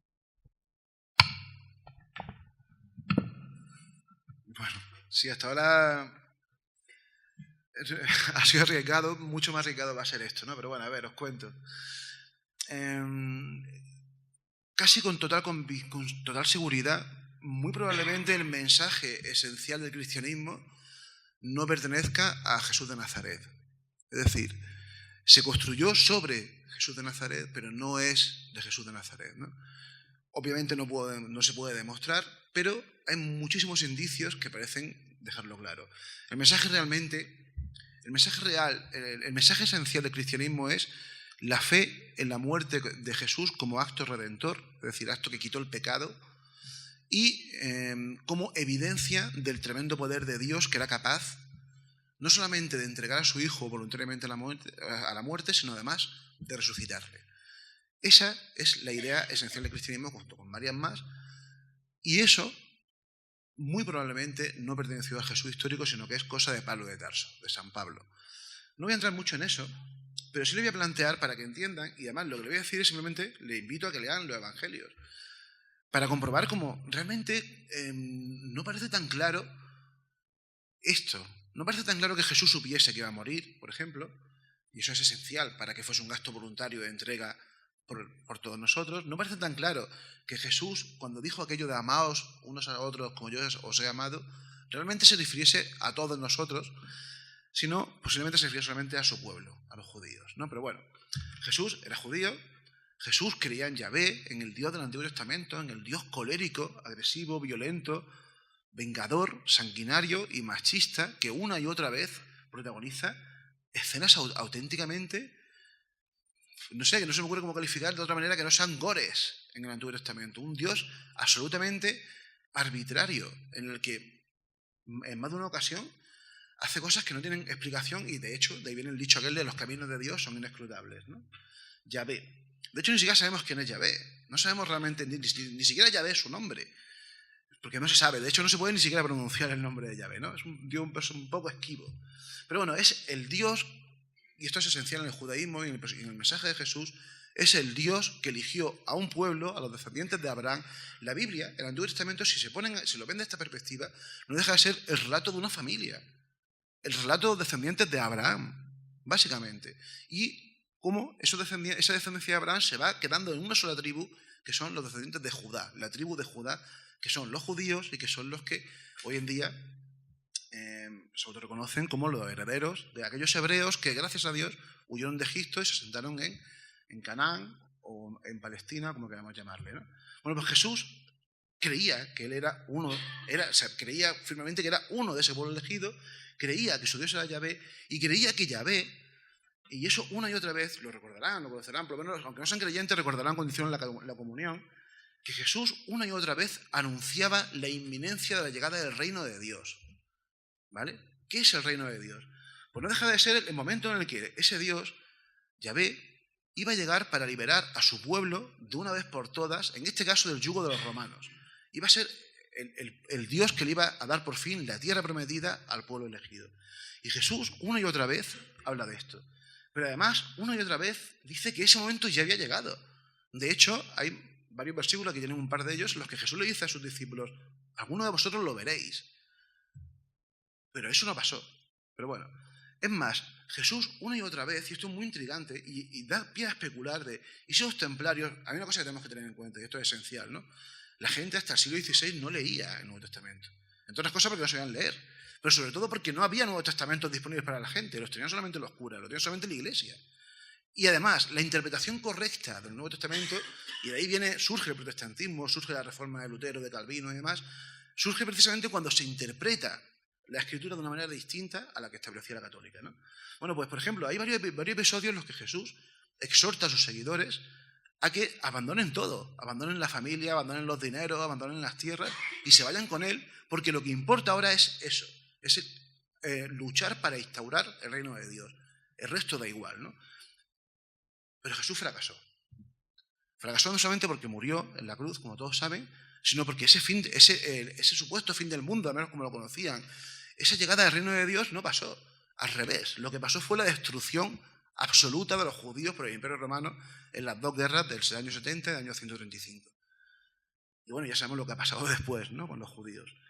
¿Qué es lo que pasó? Los cristianos reconstruyeron esa profecía de Jesús, del fin del mundo, y en vez de que fuese inminente, como el propio Jesús creía y afirmaba, le hicieron como una cosa a largo plazo que, bueno, ya veremos cuándo pasará, ¿no? Y en eso estamos, 2000 años después, pues aún no ha llegado al fin del mundo, esperemos que llegue pronto. Pero el reino de Dios, y esto es esencial, no era para todo el mundo, era para ellos, era para los judíos.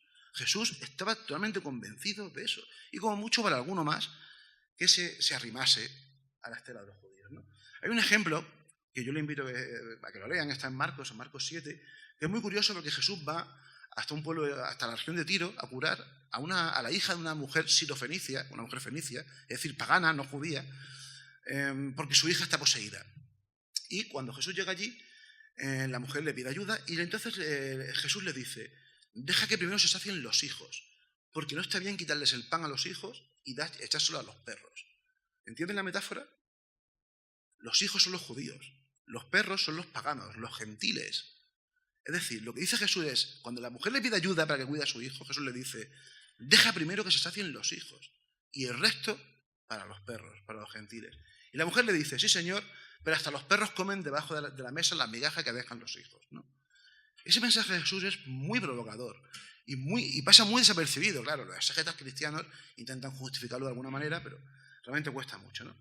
Y por supuesto el mandamiento del amor esencial, el amar al prójimo a ti mismo, pues resulta que eso no es de Jesús, sino que es un mandamiento que está en el Levítico y que se refiere, una vez más, no ama al prójimo o a ti mismo. El prójimo no son los demás, el prójimo es el otro judío, no el otro humano.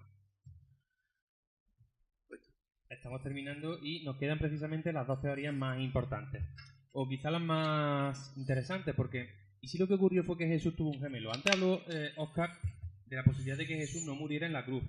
Él mismo dijo que él piensa que no, que efectivamente murió en la cruz. Yo también estoy convencido de ello, pero fijaos, ¿y si la hipótesis de gemelo pudiera facilitar todo lo que vino después? Hay una serie de versículos en la Biblia que también, bueno, incluso en los evangelios oficiales, nos pueden hacer pensar que hay algunas partes que no cuadran. Fijaros, por ejemplo, en Juan 20 dice, diciendo esto se volvió atrás y, bueno, tengo que poner un poquito el contexto. Esto es cuando María Magdalena va a visitar la tumba de Jesús, ¿vale? La encuentra vacía y se pregunta que dónde está. Entonces, diciendo esto, se volvió hacia atrás y ve a Jesús de pie sin saber que era él. Dícele Jesús, mujer, ¿por qué lloras? ¿A quién buscas? Ella, pensando que era el hortelano, le dice, Señor, si tú te lo llevaste, dime dónde lo has puesto y yo lo recogeré. Es decir, que María Magdalena, podemos especular que fuera o no su mujer, pero indudablemente era una persona muy cercana a Jesús, dice que no sabía que era él. Se encuentra a Jesús resucitado y no sabe que es él.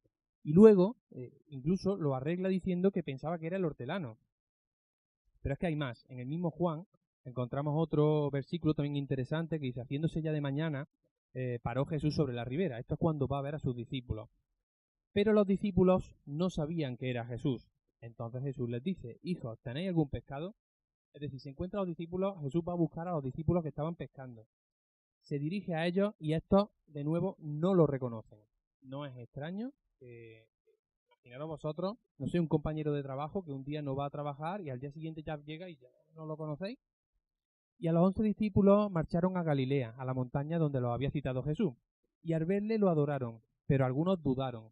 Eso en Mateo, también otro de los evangelios oficiales. Seguimos con Lucas.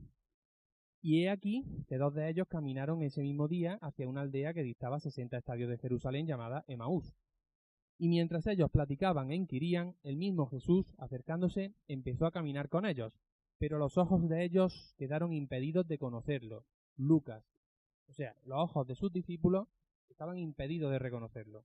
Y quizá para mí el versículo y la frase más interesante, mi frase favorita de toda la Biblia. Veréis. Y ellos, quedándose pasmados y llenos de miedo, creían contemplar un espíritu. Se supone que Jesús había resucitado en forma espiritual, ¿no? Prácticamente como si fuera un fantasma. Sin creerlo a ellos, aún por causa de la alegría, y quedándose suspensos, él les dijo, ¿tenéis aquí algo que comer? Y ellos le dieron un trozo de pez asado, y tomándolo, lo comió delante de ellos. Yo sé que aquí en el público hay varios amigos que se dedican a la investigación de fenómenos extraños, ¿no? Que van a, bueno, pues que han recogido muchos testimonios de fenómenos extraños, de apariciones de fantasmas. Me gustaría que me dijerais si alguno de esos espíritus alguna vez se ha comido un pescado. Es un poco llamativo, ¿verdad? Que se coma que un fantasma se aparezca y que lo primero que haga es pedir comida. ¿Por qué? Vamos a analizar esos 5, que vuelvo a repetir, 5 versículos que están en los evangelios oficiales. ¿Por qué sus discípulos más cercanos no lo reconocían cuando estaban acostumbrados a verlo? ¿Por qué esas apariciones, otro dato muy interesante, siempre ocurrían en parajes desérticos y siempre delante solamente de sus personas más allegadas, en una barca con 3 discípulos, en medio del desierto? A ver, alguien podría decir, bueno, es que quizá temía, ¿no?, que lo reconocieran los romanos y lo volvieran a apresar. Y a un espíritu, ¿qué le importa? ¿Cómo lo van a volver a apresar? No tendría por qué temer a nadie, ¿no? Y quizá lo más interesante, si quiere demostrar que ha resucitado, que ha triunfado sobre sus enemigos, que se presente en medio de Jerusalén, en medio de la muchedumbre, para demostrar a todo el mundo su victoria, no delante de sus 3 amigos. Que queda un poco fuera de lugar, ¿no? Y lo más impresionante de todo, ¿por qué necesita alimentarse? Vuelvo a repetir, es curioso. Por otro lado, también está la hipótesis de que la tumba estaba protegida, ¿no? Si se supone que, según San Mateo, que la tumba estaba protegida, era muy difícil que los discípulos robaran el cuerpo, ¿no? Esta hipótesis se basa en la teoría de que los discípulos pudieron robar el cuerpo. Pero dice Mateo que al día siguiente se reunieron los sacerdotes y fariseos ante Pilato y le dicen: Señor, recordamos que aquel embaucador dijo que estando aún vivo, después de 3 días resucitaré. Manda pues que se asegure la sepultura hasta el 3er día, no sea que viniendo sus discípulos lo roben y digan al pueblo: resucitó de entre los muertos. Bueno, esto, Óscar lo sabe bien, solamente lo menciona Mateo, es el único de los evangelistas que da la hipótesis de que estaba la tumba protegida. ¿Y por qué? Él bien ha dicho que este evangelio se escribe en el año 70 después de Cristo. Estamos hablando, pues eso, 30 y tantos años después de la muerte, y probablemente algunos más, ¿no? Bueno, en aquel momento era un run el que existía en todo Jerusalén, bueno, en todo el mundo judío, de que efectivamente eran los discípulos de Cristo quienes habían robado el cuerpo. Y precisamente Mateo escribe esto precisamente con la intención de desmentir ese rumor, de alguna forma acabar con ese rumor. Por lo tanto, es muy plausible la hipótesis de que los discípulos robaran el cuerpo y para fingir esa resurrección utilizaran al hermano gemelo de Jesucristo. De hecho, existe también, ahora ya sí que nos vamos, bueno, de nuevo podemos seguir tirando de evangelios oficiales. Nos vamos, por ejemplo, al evangelio canónico de Juan, ¿no? Donde dice en el 11:16, dijo entonces Tomás, llamado el Dídimo, que sus condiscípulos vamos también nosotros muramos como él. Bueno, la voz Dídimo proviene de dídime, del griego, significa gemelo. Pero es que Tomás también significa gemelo. Es decir, que de alguna forma ese nombre es simbólico. El nombre de Tomás está reforzando la idea de que Tomás era el gemelo de Cristo. Nuevamente, Juan, un poco más adelante, dice Tomás, uno de los 12, llamado el mellizo, ahora ya sí que lo dice claramente, no estaba cuando vino Jesús. Pero es que luego vuelve a repetirlo, vuelve a insistir en la idea. Estaban juntos Simón Pedro, Tomás, llamado el mellizo. Es decir, que el propio Juan, de alguna forma, repite 3 veces que Tomás era el mellizo de Cristo. Pero es que en los evangelios apócrifos lo dice mucho más claro. Ven, oh santo poder del Espíritu, ven, oh santa paloma, que das luz a los 2 gemelos. O sea, más claro ya el agua. Eso en Hechos de Tomás 50. O como se dice que eres mi gemelo y mi amigo verdadero, examínate a ti mismo y comprende quién eres, ya que te llaman hermano mío. Libro de Tomás 1:3. Es decir, que la hipótesis de que Jesús tuvo un hermano gemelo no es para nada descartable, y la de que los discípulos robaran el cadáver y luego hicieran a alguien que se parecía, no sabemos si era su gemelo o si era un hermano que se parecía mucho a él, pero la hipótesis de que poner a alguien que se parecía a él físicamente haciéndose pasar por él, la verdad es que no es para nada descartable. ¿Fue esto lo que descubrieron los templarios? Quizás. Bueno, pues ya para acabar, que nos queda nada, un par de minutos, nada, ¿no? Ni siquiera eso. No, venga, 5 minutos. Nada, 1 minuto, venga. Nos tenemos que ir, venga, a ver, rápido. Claro, rápido, venga, a ver. Una pena porque esta última teoría, para mí me parece una de las más razonables, como una posible explicación al fin de los templarios, sobre todo porque Juan el Bautista tiene mucho que ver también con el famoso Baphomet y además los templarios, igual que Cister, tienen un especial seguimiento a Juan el Bautista, ¿no? Bueno, a ver, no sé si conocen ustedes cómo funciona el relato evangélico, pero en todos los evangelios, por lo menos en Marcos y en Mateo, comienzan, después de los episodios de la infancia de Jesús, comienzan con el bautismo de Jesús en el Jordán. Conocen esta historia, ¿no? Bueno, esto es muy inquietante, sobre todo porque no tiene sentido que Jesús, el que supuestamente era el Hijo de Dios, vaya a bautizarse con un tipo que asegura que al bautizar quita el pecado. Es decir, ¿es que el Hijo de Dios era un pecador? Es raro. Que conste que estoy adelantando mucho porque no tenemos tiempo. Es raro y todo parece más bien responder a que de alguna manera había una obligación por parte de los evangelistas de introducir necesariamente al personaje de Juan porque realmente tuvo relación con Jesús. ¿Y cuál es la relación que tuvo con Jesús? Pues seguramente que Jesús fue su discípulo. Y dirán, bueno, pues esto es una tontería, eso lo sabemos todos. Sí, pero no. Porque en los evangelios, una y otra vez, a Juan se le muestra como el precursor, como el anunciador, como el que dice, este es el Cordero de Dios que quita el pecado del mundo, el que vendrá a bautizar con fuego mientras él bautiza con agua. Pero no parece que sea así. De hecho, en un montón de ocasiones se les muestra, y esto es asombroso, se les muestra a los dos, a Juan y a Jesús, predicando a la vez y por la misma zona. Incluso los discípulos de Jesús se quejan de que los discípulos de Juan tienen que hacer fuertes ayunos y son mucho más serios. Y sin embargo Jesús, de hecho, varias veces a Jesús en el Nuevo Testamento le acusan de ser un tío aficionado al vino, a las buenas comidas y a las mujeres. En serio, no puede parecer tontería, pero es verdad que le acusan de eso. De hecho, fíjense cuál es el ritual más importante del cristianismo, que no deja de ser una cena en la que hay vino y comida, ¿no? Pero bueno, que una pena porque no vamos a hablar de todo esto, ¿no? Pero bueno, no sé si conocen este cuadro. ¿Lo conocen, verdad? Da Vinci. Fíjense en esto. Esta es la versión original que hizo Da Vinci. Esta es la versión falsa que hizo unos cuantos años después porque se quejaron de lo anómala que es esta. ¿Quién creen que aquí que es Juan? ¿Y quién es Jesús? ¿Este es Jesús? ¿Sí? Nada, pero porque he hecho la pregunta ya decís que no. Bueno, pues este es Juan. Ese es Juan. Y este es Jesús. ¿Por qué María coge de esa manera tan cariñosa a Jesús? O sea, perdón, a Juan. ¿Por qué? ¿Por qué ese es Juan? Aquí tienen, esta es la versión que hizo Juan, la versión que hizo Da Vinci después. A Juan le pusieron su clásico atributo, que es la cruz, y no se ve muy bien, pero se nota aquí, la piel con la que vestía Juan el Bautista. Aquí aclaró lo que quería decir, pero aquí si se dan cuenta hay una diferencia esencial que es la mano del ángel, que no está en esa versión. ¿Qué es lo que está señalando aquí? ¿Y si aquí ponemos una cabeza y alguien diseccionándola? ¿Y si se refiere a Juan el Bautista, el ángel? Juan el Bautista según Da Vinci, de nuevo ese dedo.